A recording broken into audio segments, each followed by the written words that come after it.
called? What? Sorry? What's your channel called? My channel? Yeah. My channel name is Life in Australia.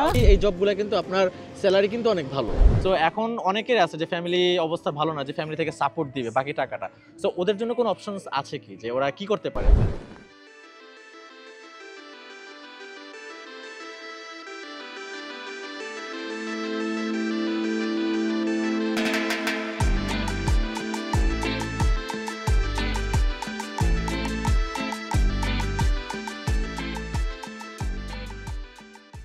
আজকে আমরা যে ভিডিওটা করতেছি কেমন লাগতেছে, তোমার অনুভূতিটা একটু শেয়ার করো। আমার অনুভূতি অনেক ভালো বিকজ আমরা নিউ ক্যাসেল আসছি এন্ড নিউ ক্যাসেল আমার মনে অনেক সুন্দর।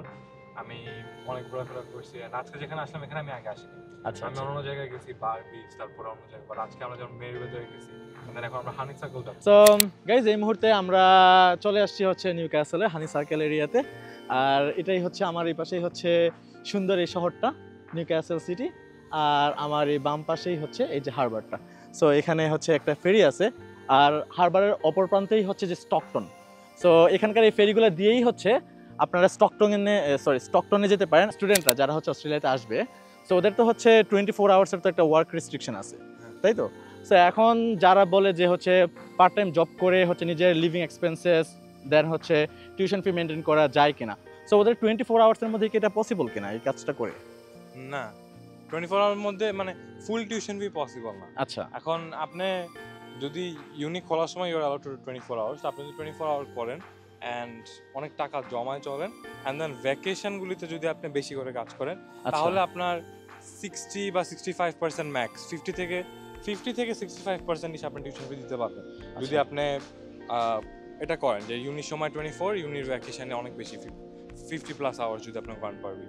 আচ্ছা, বাট লিভিং এক্সপেন্সেস এর বিষয়টা কি? ওইটাই মানে লিভিং এক্সপেন্স এখন ইউজুয়ালি স্টুডেন্টদের আপনার যদি একটা মডারেট লাইফস্টাইল থাকে আপনার $300-350 মতো যাবে, ম্যাক্স 400-400 উপরে যদি যায় তার মানে আপনি অনেক বেশি টাকা খরচা করতেছেন, ইনক্লুডিং ফুড এন্ড অ্যাকোমোডেশন। সবকিছু অ্যাকোমোডেশনই সবচেয়ে বেশি। আচ্ছা, অ্যাকোমোডেশন আপনার $200 আর ফুড, তারপর গাড়ির যে খরচা, তেল, গাড়ির রেজিস্ট্রেশন সবকিছু মিলে আপনার অ্যাভারেজ উইকলি $350 বা $40 বা $400 রাখতে পারেন। আচ্ছা তো যে এখন আমরা তো অলরেডি আলোচনা করে ফেলছি যে হচ্ছে 24 আওয়ার্সের যে টিউশন ফিটা, 24 আওয়ার্সের যে হচ্ছে ওয়ার্ক রেস্ট্রিকশনটা আছে, সো ওইটা দিয়ে হচ্ছে একটু আগে তুমি যেটা মেনশন করলে যে 60-65% মোস্টলি হচ্ছে ওরা কভার করতে পারবে। সো এখন অনেকের আছে যে ফ্যামিলি অবস্থা ভালো না, যে ফ্যামিলি থেকে সাপোর্ট দিবে বাকি টাকাটা। সো ওদের জন্য কোনো অপশনস আছে কি, যে ওরা কি করতে পারে যদি ফ্যামিলি থেকে সাপোর্টটা না পায়? এখন ফ্যামিলি থেকে সাপোর্ট না পাইলে আমার জনমতে একটাই অপশন যেটা অনেকে করে বা নেয় হচ্ছে ক্যাশে জব করা। আচ্ছা, বাট দেন अगेन আপনাদের মাথায় রাখতে হবে যে ক্যাশে জব করা কিন্তু পুরোটাই ইলিগাল। আপনি ফার্স্টে 24 আওয়ার বেশি কাজ করতেছেন প্লাস আপনি কোনো ট্যাক্স দিচ্ছেন না। এক্স্যাক্টলি, এটা কিন্তু অনেক ইলিগাল। আপনি যদি ধরা খান there's a very high chance আপনাকে ডিপোর্ট করে দেয়। আমি কাউকে জীবনে সাজেস্ট করি না, আমরা এটা সাজেস্ট করতেছি না, জাস্ট হচ্ছে শেয়ার করতেছি আপনাদের সাথে। বলতেছি যে এটা একটা অপশন যেটা অনেকে করে যে 24 আওয়ার নরমালি কাজ করে ট্যাক্সে এন্ড এর চেয়ে বেশি ওরা ক্যাশে করে। বাট এটা ফার্স্টলি রিস্কি, সেকেন্ডলি আমার মনে হয় অ্যাটলিস্ট আপনাদের মাথা রাখা উচিত হচ্ছে যে এটা করে কিন্তু আপনার পড়াশোনা ব্যালেন্স করতে পারবেন না। আচ্ছা, আপনি যদি স্পেশালি ঠিকমতো পড়াশোনা করে একটা ভালো ক্যারিয়ার দ্বারা করতে চান, যে কোনো ফিল্ডে হোক, আইটি, অ্যাকাউন্টিং, মার্কেটিং, ইঞ্জিনিয়ারিং যেটাই হোক, কারণ আপনি পড়াশোনাতে পিছিয়ে একদম টাইম দিতে পারবেন না, আপনি এত কাজ করেন। 24 আওয়ারে বেশি কাজ করা মানে আপনার পড়াশোনার পিছিয়ে অনেক কম টাইম দিচ্ছেন অ্যান্ড এটা will become very difficult for you to manage your studies. আরেকটা second option except for cash হচ্ছে যেটা অনেকে করে, যেটা একটু বেটার অপশন আমার মনে হয়, দ্যাট ইজ যে ইউনিতে না পড়ে ইনস্টিটিউটে পড়া। আচ্ছা, যেটা মানুষ ইদার ডিরেক্টলি ইনস্টিটিউটে আসে বাট অর পরে এখানে ইউনিতে আসে ইনস্টিটিউটে চেঞ্জ করে। আচ্ছা, তো according to the rules right now আপনি ইউনিতে এসে ইনস্টিটিউটে চেঞ্জ করতে পারবেন কিন্তু আপনার কোর্স ডাউনলোড করতে পারবেন না, মানে যে কোর্সে আসছে সেই কোর্স আপনি ইনস্টিটিউটে করতে পারবেন, ইনস্টিটিউটে করতে পারবেন। কারণ আপনার ব্যাচেলারস আছে। আচ্ছা, ইনস্টিটিউট এটা হয়তো অনেকে বুঝে না, বুঝতেছে না। ইনস্টিটিউট বলতে হচ্ছে আমরা মেনশন করতেছি কলেজটা, ইউনিভার্সিটি থেকেই হচ্ছে আপনারা কলেজে যাবেন, কলেজ বা টেপ এই ধরনের এগুলোতে যাবেন। তো ওগুলিতে যেমন আপনার নরমাল ট্যাক্সে জব করে যদি আপনি করেন তাহলে টিউশন ফি দেওয়া পসিবল এন্ড এই দুটো অপশনই আমি জানি। আচ্ছা, কি ধরনের ক্যাশ জব পেতে পারে যে কেউ যদি করতে চায়? সবচেয়ে common as far as I have heard is convenience stores. আচ্ছা, যা আপনার ইজি মার্ট টাইপের কনভিনিয়েন্স স্টোর, ওরা অনেকেই ক্যাশ, ওরা মোস্টলি ক্যাশ জব দিয়ে থাকে। তারপর অনেক আবার ছোটখাটো দোকান, ছোটখাটো রেস্টুরেন্ট, যেমন আমি কয়েকটা রেস্টুরেন্ট চিনি অনেক ছোট, খুব একটা বড় না, আপনি যদি স্পেশালি মেইন সিটিতে আসেন, সিডনি, মেলবোর্ন বা নিউ ক্যাসেলে, বড় বড় জায়গা, তাসমানিয়া না, অনেক ছোট ছোট রেস্টুরেন্ট, তো ওরা অনেকেই ক্যাশের জব টাকা দেয়। পেট্রোল পাম্পগুলোতে কি ক্যাশ যে জব দেয়, এগুলোতে ক্যাশে দেয় কোনো কিছু কোনো কিছু আমি শুনছি দেয়, কিছু কিছু but দেয়, বেশিরভাগ দেয় না। বেশিরভাগই দেয় না। বেশিরভাগ দেয় ক্যাশের জব ইউজুয়ালি ছোটখাটো রেস্টুরেন্ট দেয়, আর ইউজুয়ালি এশিয়ান রেস্টুরেন্ট, ক্যাফেজ গুলাতে রেস্টুরেন্ট এশিয়ান যেগুলো, যেমন পাকিস্তানি মালিক, ইন্ডিয়ান মালিক, নেপালি মালিক, বাংলাদেশি মালিক, এটাই যেমন এটাই। ব্ল্যাক এম্বা যে সিডনির ফেমাস বাঙালি জায়গা, ওখানে সব রেস্টুরেন্টে ক্যাশে টাকা দেয়, রাইট? ওখানে সব রেস্টুরেন্টে ক্যাশে টাকা দেয়। সো ক্যাশে, আর কিছু কিছু convenience stores like easy mart, as far as I know, এগুলাই মেইনলি ক্যাশে। এমনি কারওয়াশ টারওয়াশ এগুলো তো ক্যাশে দেয় না? কারওয়াশ কেউ যদি কারওয়াশ আমি করে, এটা আমার কারওয়াশ নাম একটু কম আইডিয়া ইন আচ্ছা। জেনারেল, আপনি ভালো বলতে পারবেন। হ্যাঁ, তারপর যে ক্লিনিং যে জবগুলো আছে, যেগুলো কোম্পানি বেস যেগুলো আছে, ওগুলো তো হচ্ছে কোম্পানি থেকে পে করলে তো ট্যাক্সে দেয়, বাট হচ্ছে কিছু কিছু কন্ট্রাক্টে কিছু কিছু আবার ক্লিনিং জব আছে, ক্যাশে নেয়, এগুলো আবার না? ক্যাশে এটা দেয়। আমি সো জানতাম না। এই আচ্ছা, জিনিসটা আর কি, ওই যে ওরা কন্ট্রাক্টে নিয়ে নেয়, নিয়ে নেওয়ার পর হচ্ছে সাপোজ হচ্ছে আমি এরকম কন্ট্রাক্টে 4-5টা বাসা নিলাম, নেওয়ার পর হচ্ছে আমি এরকম 3-4 জনকে হায়ার করলাম, 3-4 জন মিলে হচ্ছে ওই অফিসগুলো বা হচ্ছে ওই স্কুলগুলো হচ্ছে আমরা ক্লিন করে দিব। সো এটা আর কি অনেকে করে আর কি। সো যাদেরকে দিয়ে কাজটা করাচ্ছে ওদেরকে ক্যাশে পেমেন্টটা দিচ্ছে, হ্যাঁ। সে ট্যাক্সে নিচ্ছে, বাট হচ্ছে সে আবার ক্যাশে এটাকে পে করে দিচ্ছে। তো আপনি যদি ওরকম করতে পারেন চাইলে, বাট হয়তো ক্যাশে জব করাটা একটু রিস্কি আমার মনে হয়, চেষ্টা করবেন অ্যাভয়েড করার, বাট ইনিশিয়ালি যদি আপনি জব না পান, কিছু করার নেই। আচ্ছা, তাহলে এটা হচ্ছে জাস্ট ব্যালেন্স করার জন্য একটা বিষয়, যেটা হচ্ছে অলরেডি মৃত্যুসিফ ক্লিয়ার করে দিয়েছে আপনাদেরকে, যে আপনারা 24 আওয়ার্স জব করার পর যদি ওইটা যদি আপনাদের জন্য ইনাফ না হয়, আপনারা ক্যাশ জব করতে পারেন, সেটা আপনাদেরকে জাস্ট একটা সাপোর্ট দিবে। But at your own risk. Own risk. আমরা কোনো রেসপন্সিবিলিটি নিতে রাজি না, as I said, because it's risky. কারণ আপনি যদি risky. বলেন যে রায়হান ভাই আর তসিফ বলছে, আমাকে বলছে, আমাদেরকে তাহলে আর আমরাও করি না ক্যাশে জব, আমরা করি না, ঠিক আমরা আছে? কেউই করি না, বাট আপনি যখন আসবেন অস্ট্রেলিয়া, আপনি অনেক মানুষকে দেখবেন। বয়েজরা হচ্ছে, so you wanna jump man, would you like to jump, you wanna jump, can I record it? If you jump it, yeah. Is this going on YouTube?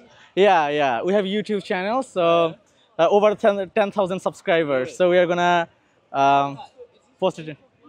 No, it's for YouTube. Say hi before you jump. He already jumped. Say hi before you jump. Say hi before you jump. No, just jump. He's going to do a backflip off there.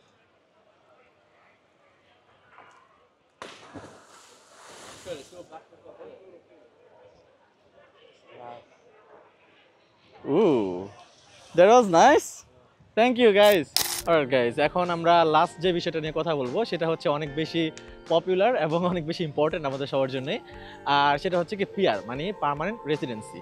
So আপনার অস্ট্রেলিয়াতে আসার পর অনেকেরই চিন্তা থাকে যে আসার আগেই যে অস্ট্রেলিয়াতে যাওয়ার পর ওখানে আমি সেটেল হতে পারবো কিনা বা পার্মানেন্ট রেসিডেন্সিটা পাবো কিনা। সো এই বিষয়টা আর কি আমরা এখন আলোচনা করবো। সো আমি তৌসিফের কাছে জানতে চাচ্ছি যে আসলে যারা স্টুডেন্ট হিসেবে এখানে আসতে চাচ্ছে বা হচ্ছে যারা অস্ট্রেলিয়াতে আসে ওয়ার্ক ভিসায় বা আসে, সো ওরা পার্মানেন্ট রেসিডেন্সিটা আসলে কিভাবে পেতে পারে? সো ইন জেনারেল মানুষ অনেক আজের কথা বলে যে অস্ট্রেলিয়া আচ্ছা। পার্মানেন্ট রেসিডেন্সি দেয় না, এই সেই দেয় না, এগুলো কিছুই না। এটা একদম দেয় অবশ্যই, বাট আপনি যদি এখন কানাডার সাথে কম্পেয়ার করেন, আই থিঙ্ক একটু ডিফিকাল্ট, একটু difficult, হ্যাঁ। Compare to Canada. অ্যান্ড আপনি যদি পার্মানেন্ট রেসিডেন্সি বা পিআর যেটাকে বলে, পাইতে হয়, আপনার মেইনলি জাস্ট দুইটা জিনিস মাথায় রাখতে হবে, দুইটা জিনিস আপনার টেক কেয়ার করতে হবে। আচ্ছা, ফার্স্ট, যে আপনি whichever occupation that you are studying, ওটা যেন ওদের স্কিলড অকুপেশন লিস্টে থাকে। ওকে, আপনারা গুগলে গিয়ে লিখতে পারবেন যে skilled occupation Skill list occupation, Australia, আচ্ছা। ওইখানে আপনি সবকিছু দেখতে পারবেন। প্রায় ওখানে তো প্রায় 456টার মতো স্কিল লোকেশনস আছে।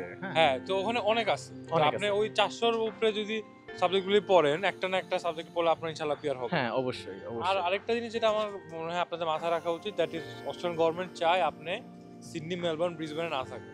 এই আচ্ছা। তিনটা বাদে বাকি অন্যান্য জায়গায়, রিজিওনাল জায়গায় থাকেন, right? So Newcastle, Tasmania, Darwin, Perth, আর কি অ্যাডিলেড, এরকম এই দুটো জিনিস যদি আপনি ঠিক করেন, দ্যাট ইজ ফার্স্ট আপনার অকুপেশনটা ওই লিস্টে আছে, এন্ড সেকেন্ড আপনার একটা রিজিওনাল জায়গায় পড়তেছেন, তাহলে ইনশাআল্লাহ আপনার পিআর হবে।